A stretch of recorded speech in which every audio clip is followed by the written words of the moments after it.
19th April இன்னைக்கு ஏசப்பா உங்களை பார்த்து சொல்கிறது என்னென்னா, ஆகாத சம்பாஷணை, மோசம் போகாதிருங்கள், ஆகாத சம்பாஷணைகள் நல்லொழுக்கங்களை கெடுக்கும்னு 1 கொரிந்தியர் 15:33 சொல்லப்பட்டிருக்கு.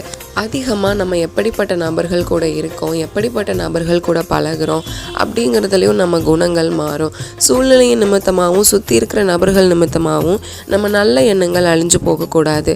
ஆகாத சம்பாஷணைகள் நம்ம நல்ல எண்ணங்களை கெடுக்கும் அப்படின்னு வேதம் சொல்லுது. ஒருவேளை ஆகாத சம்பாஷணை உள்ள மனிதர்கள் கிட்ட உங்களுக்கு பழக்கம் இருந்தால் அதை குறைச்சிக்கோங்க. அவங்களுக்காக ப்ரேயரும் பண்ணிக்கோங்க, அவங்க உள்ள மாறணும் அப்படின்னு. ஆண்டவர் உங்கள் உள்ளத்தில் நிறைய நல்ல எண்ணங்களை விதைச்சிருக்காரு. அதை வெளிப்படுத்த தடையாக இருக்கிற உறவுகள் கிட்ட கொஞ்சம் டிஸ்டன்ஸ் மெயின்டைன் பண்ணுங்கள். மோசம் போயிடாதீங்க. வேதம் நம்மளை எச்சரிக்குது. மோசம் போனதுக்கப்புறம் ஃபீல் பண்ணுறதுல ஒரு பயனுமே இல்லை. நல்லா யோசிச்சு சரியான முடிவெடுங்க. Bye thoughts of Sharon. Have a happy day.